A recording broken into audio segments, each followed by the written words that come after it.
How to write faster with Scrivener. Hi, I'm Mary Yaksh, Editor-in-Chief of WriterDone.com. In this short video, you'll learn how to write an article or blog post really fast. Now, you can use any writing software. However, I prefer using Scrivener because it allows me to create a structure for my ideas, as well as giving me the freedom to develop a piece of nonfiction the way my brain works best. Let me say straight away that I'm showing you the non-geek's way of using Scrivener. I learn software on a need-to-know basis. So I concentrate on just the few key functions I need at the time, and then slowly learn more functions as time goes by. So here we go. Before you start creating your post, take some time to think about a topic. Once you've got a sense of what you want to write about, you need to determine the length of your piece. Are you aiming for a total length of, say, 1,200 words or 800 words? Or do you plan to write a short piece of about 300 words? Once you've decided on the topic and length of your post, it's time to open a new project in Scrivener. A project is a container that holds your documents with all your notes, drafts, research, and so on. Click on File and on New Project. Now highlight the blank template and click on Choose. Next, you need to save your file with a working name.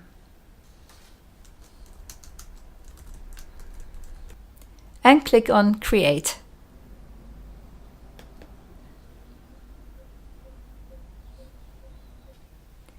So the next thing is to name your post with your draft title. So I'm just going to highlight where it says Untitled here. I'm going to highlight that, and instead I'm going to put the name, the working title of my piece. Next, you're going to create 3 empty folders for your post. These are like subsections of your post. And it's like creating the skeleton. So the first 3 main folders are going to be Introduction, Development, and Completion. So highlight the folder we just created, click the plus button, and write Introduction.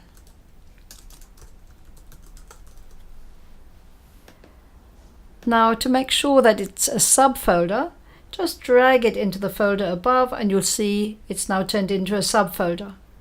And what I like to do at this stage is to add the lengths, the projected lengths of this piece of my blog post. And so I'm aiming for a length of, let's say, 1,200 words. And so the introduction I expect to be about 300 words, completion 300 words, and the middle section, the development, about 600 words. So I'll just put 300 here. Click on the folder you've just created and the plus button, and now write Development.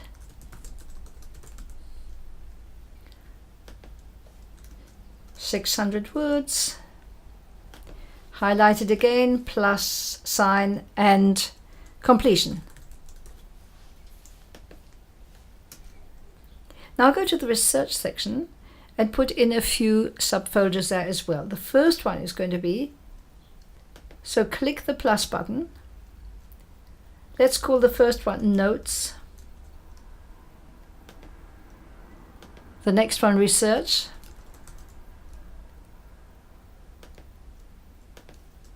Headlines.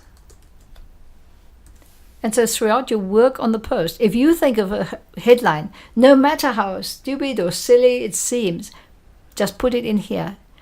Because the more you have to work with, the easier it's going to be to choose a really, really strong headline. Okay, so that's the skeleton of your post. Now, depending on where your motivation is right at this moment, you need to start with one of the main folders, Introduction, Development, or Conclusion. Now, some writers get into the flow by starting to work on the conclusion and not on the introduction, because they know right from the start what point they want to make with this post. However, it might also suit you to start somewhere in the middle of the piece. This flexibility allows you to let your creativity come into action. So whenever you have an idea for one of the main parts, create a subsection and write a few sentences about your idea. Check out how I did this in the draft for the article on Write to Done, How to Write Faster. We're here in the development of the piece, and I had the idea of writing about the causes, what causes slow writing. And so underneath, I just wrote the three things that first came to my mind: confusion, perfectionism, and overwriting. And then, either straight away or a little later, I put in some sentences here. You can see here there are 3 paragraphs on confusion, about 100 words. For perfectionism also has some words, and so does overwriting. And so this is what you need to do. You need to choose a main part that you want to work on, like development, and then add subsections with ideas and give each idea a new subsection, because that will make your post a lot clearer at the end. Now, you might also want to add comments to what you've written. The way to write a comment is to highlight a little part of the text. For example, here, click on the notes icon and then write something. You might want to write something like, write some more sentences here. And if you click on the eye, the inspector button, you won't be able to see the comment, except if you click on what you've highlighted, it will pop up. To see for each section how many words you've written, you just need to scroll down to the bottom and look at word count. If you click on that bar at the bottom, you'll see that's 75 words long. If I click on something else, this is a bit narrow now, I'll just draw it out again. So, for example, here, let's take this one, that's 84, 75, good, and so on. So that gives you an idea of how long each piece is. And for example, if I have some bullet points, I want them to be more or less the same length. Now, it's really important to keep an eye on the total, especially if, like me, you tend to overwrite. Here's how to do it. So go to Project, click on Show Project Targets. And now to set your target, click on Edit. For example, I've put here a target of 1,200 words. And so I'm more or less halfway through my project, which is about right. And so every time you have a little break, just go to Project, Show Project Targets, and you can even leave it up just at the side. The next thing you need to attend to is to add subheadings, because it's really useful to have subheadings in place as soon as possible. And in this kind of draft that we're creating through Scrivener, it's immediately obvious which are the subheads. For example, here you've got the development. You've already got 3 main sections of the development. Slow writitis, anyone?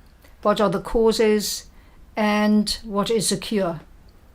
So those are going to be the main parts of your development, and each one should be a subhead. So the easiest thing to do is to highlight the name of the subsection and just make it in a larger font, let's say 24 points. And that will make it stand out. And so you know then when you look at your draft, those are the subheadings you want to use for your post. And at this point, it's a good idea to finalize the headline for your post. So once you've written most of your post, go back to the introduction. Let me just get my draft up. So in your introduction, right at the top, write your post title, the one you're actually going to use.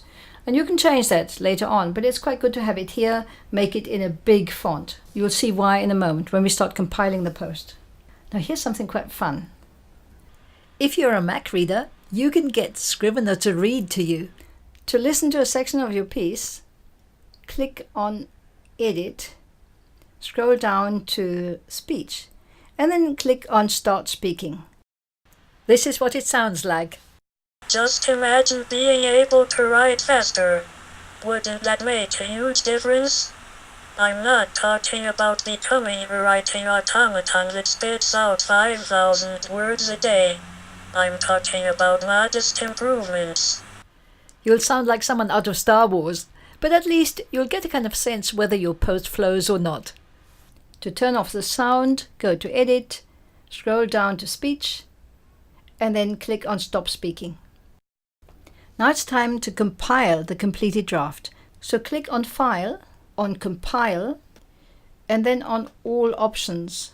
Now tick everything you want to have compiled, and then choose rich text as your file, and then click on compile.